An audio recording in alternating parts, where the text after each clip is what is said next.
There is a truth that most of you fear to look at, a truth buried under the layers of your compassion and your desire to be needed. You call yourself an empath, a person of deep feeling and boundless giving, and yet within that very identity there is a shadow you refuse to see. It is the hidden narcissist that lives inside every overgiving soul.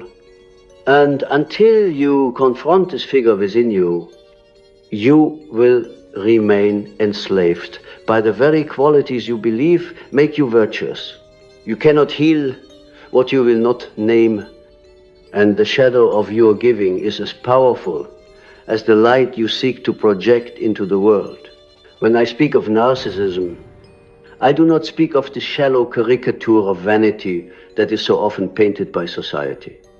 I speak of a primal wound, a pattern born of the early fractures in the psyche, when the soul of the child learned that love must be earned, that survival depends upon becoming what the world desires rather than what the soul truly is.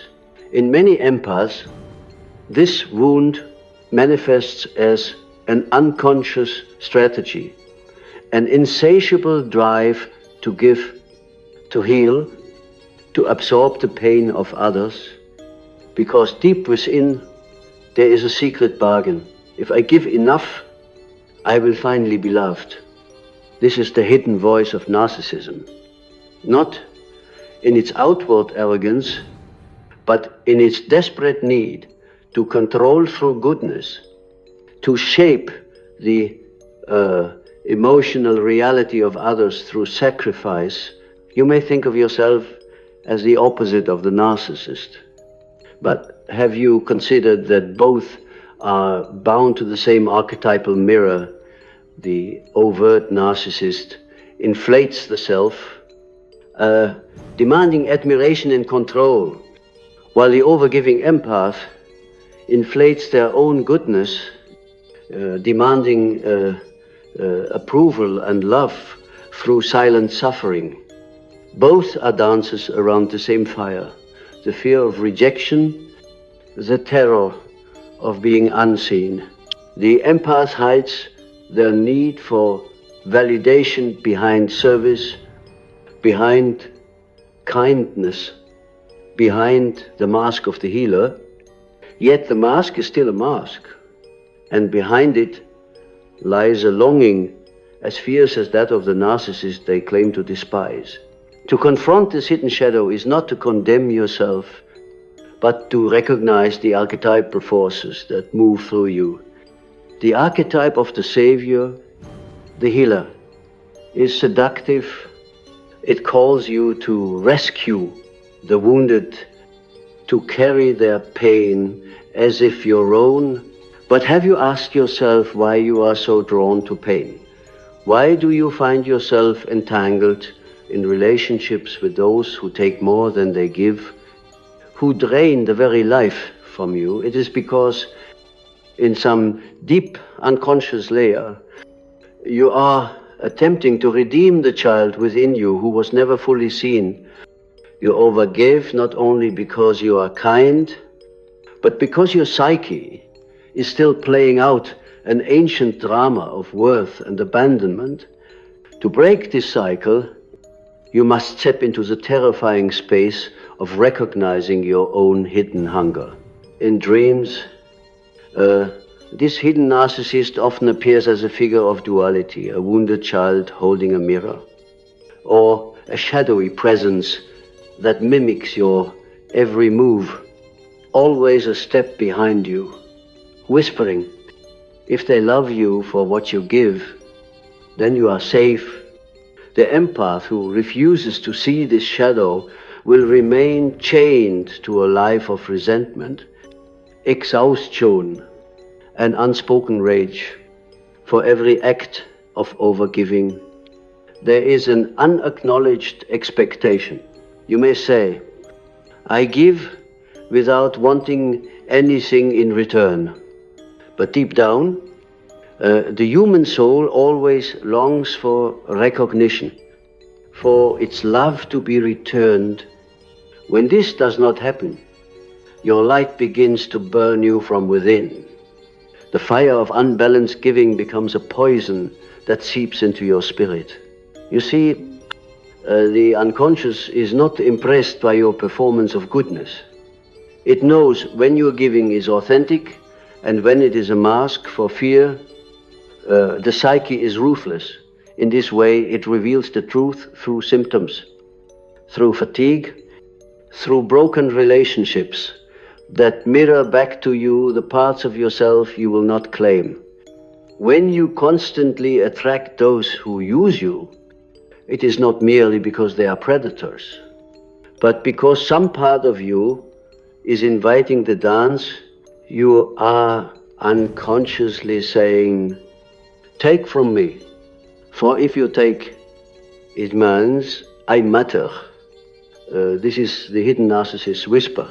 The belief that your value is tied to your ability to serve and to suffer. I tell you this not to wound you, but to awaken you. For the empath, who can see their own shadow, who can name the hidden narcissist within, is the one who becomes truly powerful. Power does not lie in giving endlessly until you collapse. Power lies in knowing when to give and when to withhold, when to allow others to bear their own suffering rather than taking it on as if you were God. The moment you recognize that your compulsion to overgive is rooted not in pure altruism, but in a need to control the narrative of love, you begin to reclaim the lost pieces of your soul. Consider this. When you give, do you feel secretly resentful if your gift is not acknowledged? Do you feel empty when others do not reciprocate? This is not a sign of evil, but of unexamined wounds.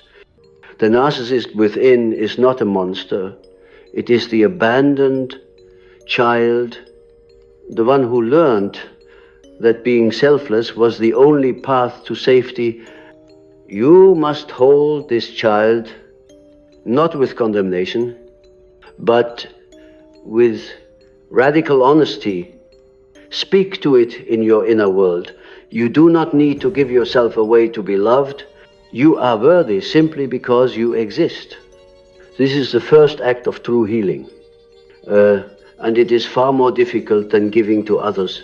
We live in a world obsessed with polarity, the empath versus the narcissist, the light versus the dark, the good versus the evil, but the psyche is never so simple. Within every empath lies the seed of narcissism, and within every narcissist lies the fragile sensitivity of the empath. These are not opposites, but twins born of the same wound. Only by integrating both sides can you become whole. To reject your inner narcissist is to remain divided, projecting your disowned hunger onto others. You will see them as selfish and manipulative, never realizing that you too manipulate, though with smiles and quiet martyrdom instead of loud demands. Imagine for a moment that you stand in front of a mirror, and in the reflection, you see not only your face, but the faces of all those you have tried to save.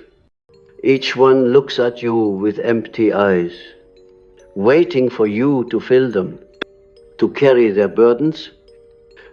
Can you see how heavy that becomes?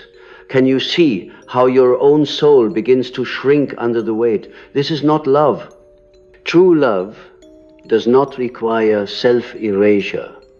True love stands firm, like a mountain, unshaken by the storms of need. To awaken this kind of love within you, you must first burn away the false love that seeks validation. The path I speak of is not easy. It requires you to descend into the underworld of your own psyche, to meet the archetype of the wounded healer in its rawest form. This archetype does not heal by fixing others, but by confronting its own wounds. Only when you can sit with your own pain, without trying to mask it through overgiving, can you truly understand compassion. Compassion is not the frantic need to rescue. Compassion is the quiet, powerful presence that says, I see you, I will walk with you, but I will not carry you. This distinction is everything. You may ask, how do I know when I am giving from love or from shadow? The answer is found in the body, in the energy of your heart. When your giving feels light, when it flows naturally without expectation, it is love. But when your giving feels heavy, when it drains you, when you secretly hope to be seen as the saint, then it is the shadow of narcissism at work. Do not judge this shadow, simply see it, for in seeing it, you rob it of its power. The hidden narcissist thrives in secrecy, in the unspoken belief that to be good, you must never have needs. But this is a lie. Even the most luminous soul has needs, and to deny them is to invite bitterness. Dreams will often reveal this dynamic. You may dream of giving food to strangers, only to find that they devour it greedily, leaving you starving. Or you may dream of being invisible, walking through a world where no one notices your efforts. These are messages from your unconscious, urging you to reclaim your energy. The psyche speaks in symbols, and if you listen, it will guide you back to balance. Your task is to recognize when you have crossed the threshold from love to self-sacrifice, from compassion to control. The empath who integrates their shadow becomes something extraordinary. They are no longer the victim of energy vampires, nor are they seduced by the role of savior.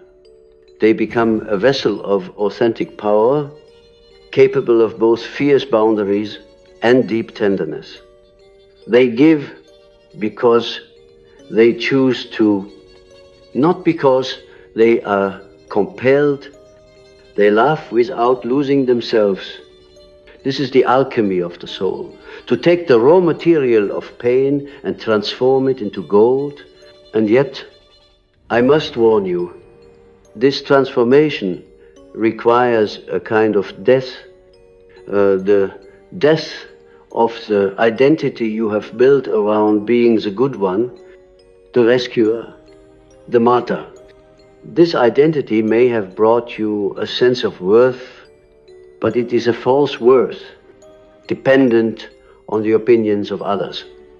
To let it go feels like standing naked before the world, stripped of your armor, but only in this nakedness can you find your true self. Only here can you meet the self, the divine center of your being that needs no validation. The death of this old identity feels like betrayal. At first, you have spent years, perhaps decades, nurturing the image of yourself as the one who gives without limit, the one who heals, the one who absorbs the storms of others so that they might find peace. To abandon this role seems cruel, even selfish. But I tell you, there is no greater act of love than to stop lying to yourself. To continue giving from an empty cup is not love. It is a silent form of resentment, a hidden hunger disguised as virtue.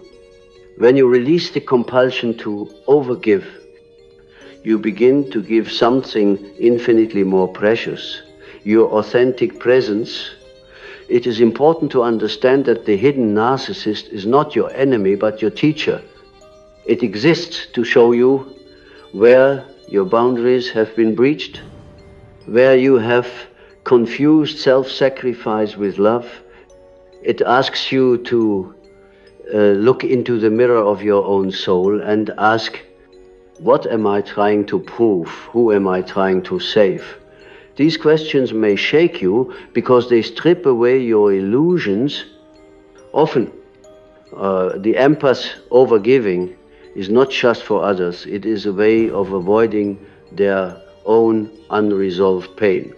If you are always busy rescuing others, you do not have to face the loneliness, the grief, the rage that lives within your own heart. But healing begins when you dare to stop running and sit in the fire of your own emotions.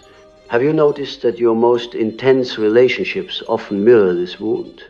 You find yourself drawn to those who cannot or will not give you what you need.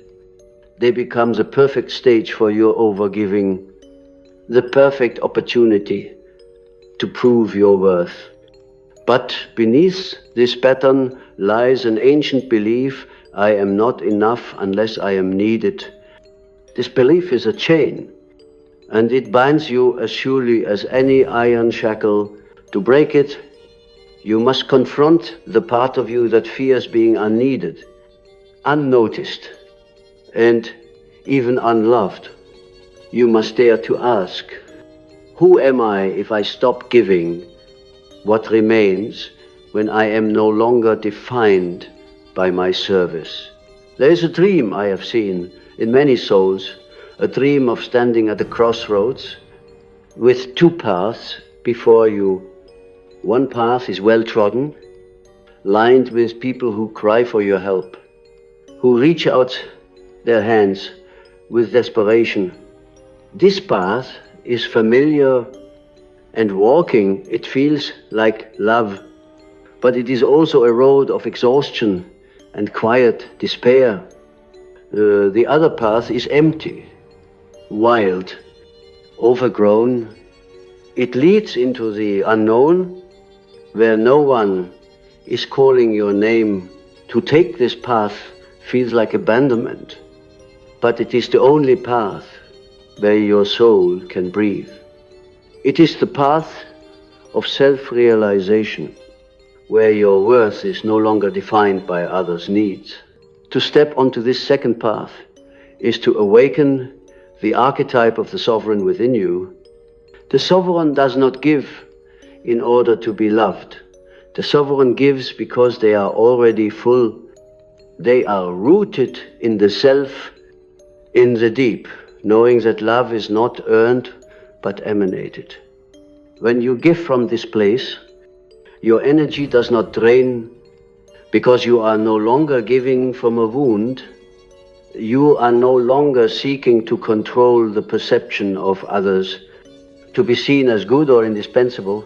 You give because you have something real to share. And you withhold when withholding is necessary for growth, yours or theirs. Let us not forget that every archetype has a shadow.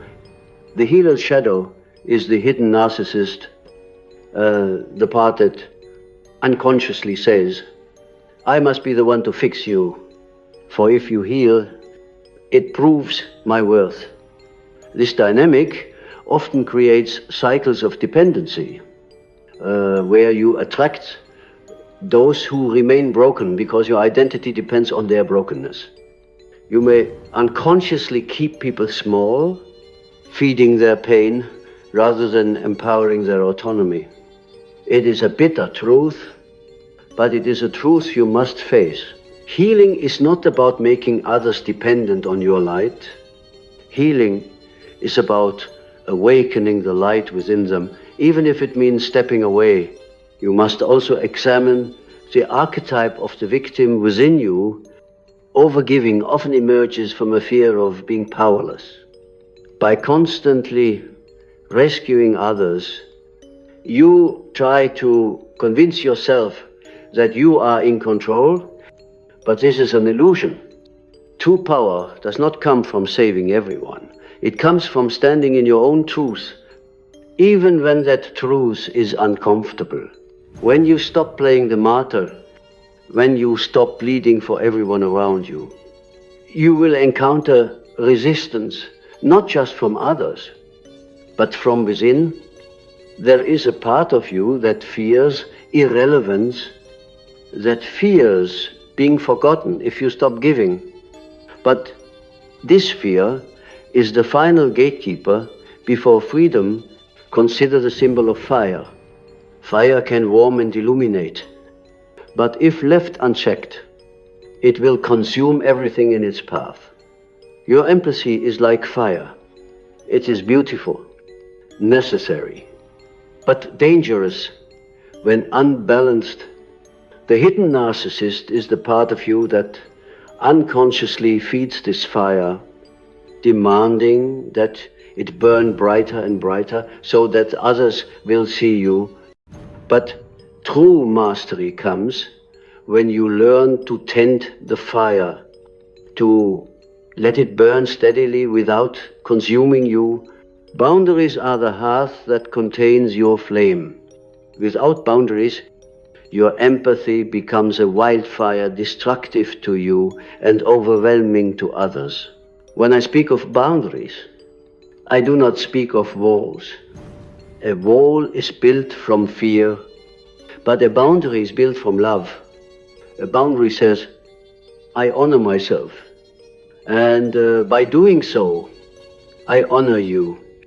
I trust that you are capable of carrying your own burden. It is this trust that transforms relationships. When you no longer rescue compulsively, you give others the gift of their own strength. You stop playing the silent hero. And in doing so, you allow a more authentic connection to emerge. This is the paradox when you stop trying to be everything for everyone. You become more deeply connected to those who truly value you. The hidden narcissist within you will fight this transformation. It will whisper, if you stop giving, they will leave you. If you set boundaries, you will be alone. But I tell you, this is a lie born of the wounded inner child. It is better to be alone in truth than surrounded by those who love you only for what you give. When you stand in your authentic self, the relationships that remain will be those of true reciprocity. You will no longer attract the energy vampires, the users, the takers, because your energy will no longer signal availability for exploitation. At this stage, the shadow will begin to surface in new ways. You may feel anger, even rage, as you realize how much you have sacrificed in the name of love. This anger is not wrong, it is sacred. It is the energy of boundaries returning to you. Do not suppress it. Listen to it. It is telling you where your energy has been leaking, where you have betrayed yourself. Anger, when integrated, becomes clarity. It becomes the sword that cuts through illusion. It says, I am no longer willing to abandon myself for the comfort of others. This is the voice of individuation, the process by which the soul becomes whole. Individuation is the path I've always spoken of, the path of becoming who you truly are, beyond the masks, beyond the roles, beyond the expectations. For the overgiving empath, individuation means reclaiming the right to exist as more than a giver. It means daring to hold both the light and the shadow, to see that you are capable of selfishness, of manipulation, of all the things you judge in others and still choose to love yourself. This is not an easy task, for the ego resists the idea that it is not purely good, but the self the deeper truth of your being, embraces all of you, both the empath and the hidden narcissist, both the healer and the one who longs to be healed. There is a symbol I often use, the Ouroboros, the serpent eating its own tail. It is the symbol of wholeness, of the eternal cycle of destruction and creation. You, too, must become the Ouroboros. You must consume the false self you have. Build the self that says, I am only worthy if I give. As this false self dissolves, something new is born, a self that does not need to prove its worth. A self that gives from fullness rather than fear. This is the true gift you can offer the world. And it is far more powerful than any act of martyrdom. Do you see now how the hidden narcissist has always been your ally in disguise? It shows you where you have tried to manipulate love, where you have unconsciously demanded to be seen as the savior. When you face this part of yourself with honesty, without shame, it loses its hold on you. You no longer need to overgive because you no longer seek to fill an empty void. You realize that you are already whole, that love flows from you naturally when you are aligned with the self, and from this place you can love others, not as extensions of your wounds, but as souls on their own journey. There is a moment in every soul's journey when the mirror of the unconscious becomes too bright to ignore. You see yourself reflected not as the image you wish to project, but as the raw, unfiltered totality of who you are. For the overgiving empath, this moment often comes as a breakdown, an exhaustion so deep that no amount of kindness or sacrifice can disguise the truth anymore.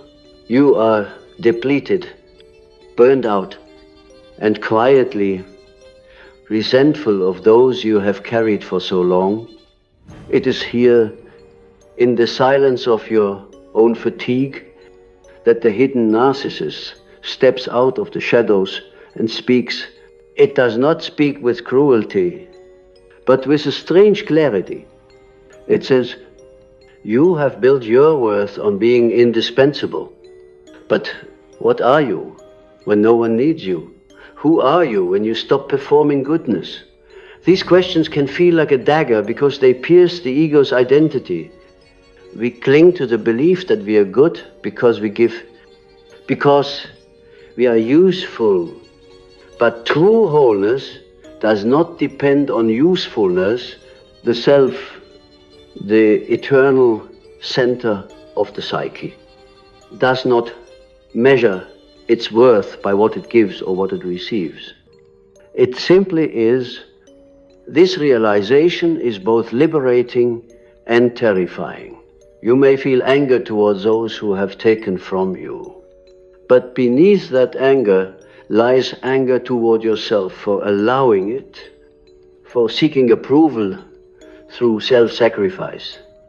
You may cry not because others have betrayed you, but because you have betrayed your own soul by abandoning its needs. This is a sacred grief, and it must be felt. Do not run from it. Let it burn through you like a purifying fire. For it is this grief that dissolves the old patterns and makes way for something new. I have spoken often of the shadow, that hidden realm of the psyche, where all the parts of ourselves we refuse to acknowledge reside.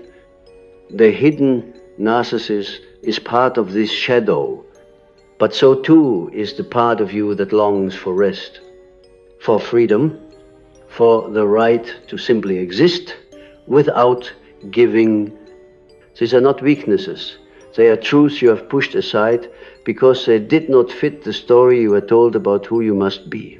The work of individuation is to bring these truths into the light, to weave them into the fabric of your being until nothing is hidden, Archetypes often appear in dreams during this process. You might dream of a mother who never stops feeding a child, even as she wastes away, or of a warrior who lays down his sword and refuses to fight. These dreams are not random. They are messages from your deeper psyche urging you to stop pleading for a love that does not require sacrifice.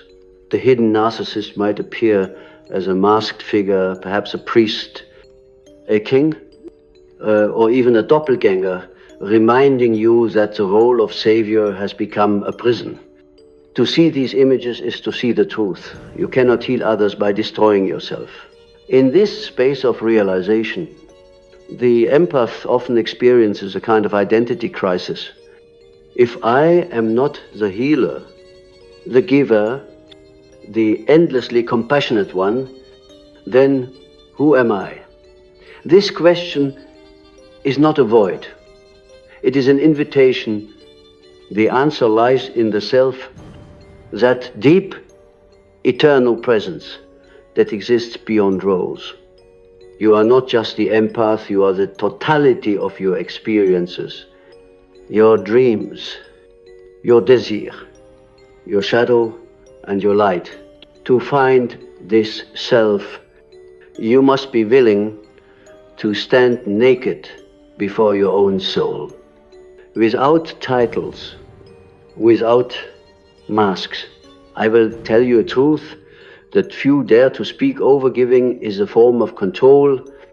It is not conscious, but it is there. When you give endlessly, you are not only trying to be loved, you are trying to shape how others see you. You want to be the indispensable one, the one they cannot live without. And so you give and give, even when it hurts, because some part of you believes that love can be bought with suffering. This is the shadow's trick, and it keeps you chained. The moment you recognize this dynamic, you are no longer its prisoner. You can choose to give from freedom rather than fear. Think of the sun. The sun gives light, but it does not ask for praise. It does not give more than it has. It simply shines, because shining is its nature. This is how your empathy should be. Not a desperate flood that drowns you, but a steady radiance that flows naturally from your essence. To reach this state, you must first withdraw your light from those who would take it without gratitude. This does not mean becoming cold or cruel. It means becoming discerning. Not every soul is ready for your light. And that is not your burden to fix. As you integrate this truth, you will begin to see the world differently. You will no longer divide people into empaths and narcissists, good and bad, giver and taker. You will see that every soul carries both light and shadow, both the desire to love and the hunger to be loved. You will see that your own overgiving is not purely selfless, but a mirror of the very qualities you judge in others. This is the beginning of compassion, not the shallow compassion that seeks to rescue, but the deep compassion that understands. You cannot hate the narcissist, because you have seen the narcissist within yourself.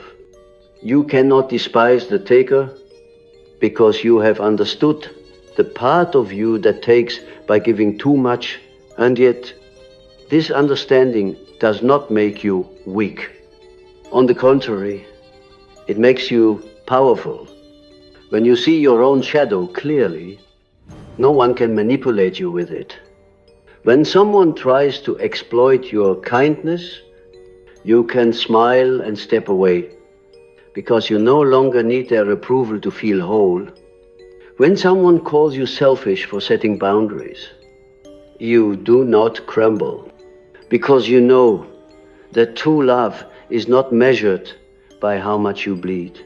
This is the strength of the individuated soul, the one who has faced its own darkness and found light within it.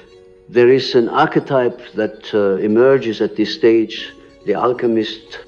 The alchemist is the one who takes the raw, painful material of life and transforms it into wisdom. You, too, are called to this transformation. Your overgiving is not a curse. It is raw material. Your hidden narcissist is not a flaw. It is the shadow that, when integrated, becomes gold. Every time you choose to give from fullness rather than fear, you are performing alchemy. Every time you say no, when your body screams for rest, you are transmuting old patterns into new strength.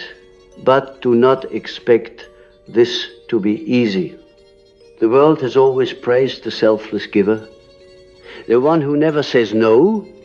You will face resistance when you change.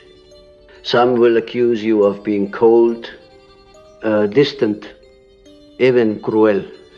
But understand this, their discomfort is not a reflection of your truth, but of their dependence on your old identity. When you refuse to overgive, you force others to face their own wounds, their own responsibilities. This is not cruelty, it is a higher form of love. There is a deep loneliness in this transition. As you step out of the old roles, you may feel as though you have lost your place in the world. But this loneliness is sacred. It is the empty space where your true self can emerge. In this silence, you will meet a part of you that does not need to give to be loved. You will meet the self that is whole, luminous, and free. And from this place, your giving will be effortless, like the breath you take without thinking. I will tell you something important. Until you love the hidden narcissist within you, you will never love yourself fully. This part of you is not evil. It is wounded, hungry, longing to be acknowledged. It is the voice that says, see me, love me, tell me I am enough. You must turn toward this voice, not away from it. You must hold it as you would a frightened child and say, I see you, I love you. You do not need to give anything to be worthy of my love. When you do this, the compulsive need to overgive will begin to dissolve. As this love for your own shadow grows, something remarkable begins to happen. The compulsion that once drove you to pour yourself into others like an endless vessel starts to quiet down. You begin to feel the sacredness of your own energy. The undeniable truth that your life force is not meant to be squandered, but to be channeled into the unfolding of your deepest potential. This is the true meaning of individuation, not the denial of your empathy, but its purification. When you no longer give from a wound, your presence itself becomes healing. You no longer need to fix or save, because you have learned to witness the wholeness in others, even when they are broken. The hidden narcissist within you, once feared and repressed, becomes an ally. It reminds you that love must start with the self. It teaches you to discern when giving is truly generous, and when it is a covert plea for validation. It shows you the beauty of reciprocity, of relationships that are balanced, where energy flows like a river, rather than being drained into a stagnant pool. For the first time, you feel what it means to be free to love without fear of losing yourself. There is a profound shift in your relationships when this happens. You no longer chase those who cannot meet you halfway. You no longer confuse attachment with love. When someone tries to exploit your kindness, You can see the game clearly, not with anger, but with a kind of knowing compassion. This is the dance I once played, but I no longer need to dance this way. And you step back, not from hate, but from wisdom. In doing so, you send a ripple through the unconscious of everyone around you. You show them that love is not built on sacrifice and depletion, but on authenticity and strength. This is the point where the archetype of the healer matures into the archetype of the sage. The sage knows when to give and when to hold back. The sage understands that healing is not about taking on the wounds of others, but about standing as a mirror for their own strength. In this archetype, you are no longer defined by your empathy alone. You are defined by your wholeness. You become someone who walks through the world with both open hands and clear boundaries. Someone who can offer light without burning out. Yet, I will not romanticize this journey to arrive here. You will face the ghosts of your own past. You will remember the moments when you gave too much and were left empty. You will recall the relationships where your kindness was mistaken for weakness. You will feel the sting of all the times you betrayed yourself in the name of love. These memories will rise like shadows in your dreams. Like whispers in the dark, they will ask you, why did you give yourself away? And the answer will not come from blame, but from compassion, because you gave in the only way you knew how. Because that child within you believed that love was something to be earned. Now you know better. In this knowing, if you find forgiveness, not just for others, but for yourself, you forgive yourself for the years you spent overgiving, for the times you swallowed your needs to keep the peace, for the ways you silenced your own truth. This forgiveness is not an intellectual act. It is a deep, soulful embrace. It is a moment when you hold your own heart and say, I was doing the best I could with the consciousness I had. Now I choose differently. This choice is the beginning of freedom. The dream symbols will shift as you continue this work, where once you saw images of depletion, an empty cup, a house with broken windows, you will begin to dream of fullness. Perhaps you will dream of a tree, strong and rooted, overflowing with fruit, or of a river that flows endlessly, replenishing itself. These are signs that your energy is returning, that you are learning to live in harmony with your own life force. The unconscious celebrates this balance, and it speaks to you through these symbols as a way of affirming your growth from this new state of being. You begin to understand that empathy is not about drowning in the feelings of others. It is about resonance, about feeling with, rather than for. When you are grounded in your own self, you can feel another's pain without being consumed by it. You can hold space without losing yourself. This is what I call mature empathy. An empathy that does not feed the ego but serves the soul. And it is born from the integration of your shadow, from the acceptance of the hidden narcissist as part of your wholeness. I want you to imagine, just for a moment, that you stand in the center of a great circle.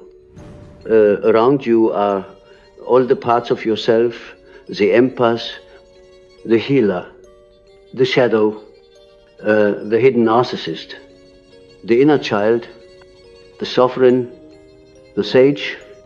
Some of these parts are smiling at you. Others are wounded and crying. But as you look at them, you feel a deep peace, because you realize that none of them are enemies. They are all aspects of the same self, each playing its role, each carrying a piece of your truth. You open your arms and welcome them all. And in that moment, you become whole. This wholeness is not static. It is alive, fluid, ever-changing.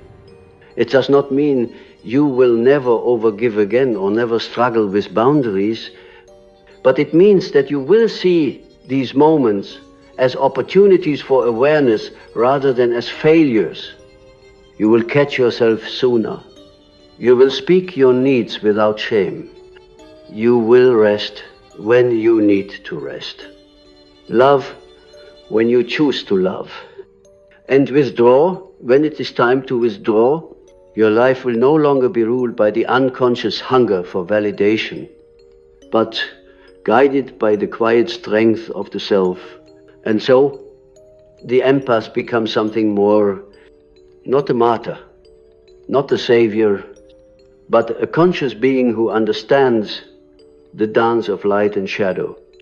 You no longer fear the word narcissist, because you have met its echo within you and found that it is simply another face of the human longing for love. You no longer idolize your empathy, because you see that it is not the highest virtue present. Authenticity and balance are, you give not because you must, but because it is your joy to do so. And when you have nothing to give, you do not apologize, because you understand that your being is enough. This is the message I leave with you.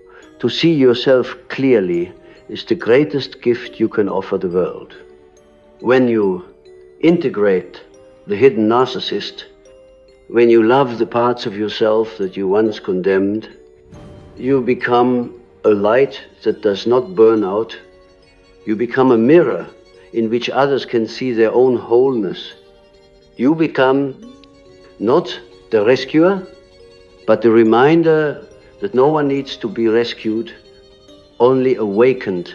Do not fear this path, though it is steep and often lonely. Every step you take toward your own truth is a step that liberates not only you, but everyone connected to you. The world does not need more martyrs. It needs more whole, conscious souls who can stand in their own light and show others how to find theirs. If you can do this, if you can look into the eyes of your own shadow and not turn away, you will find a freedom beyond anything you have ever known.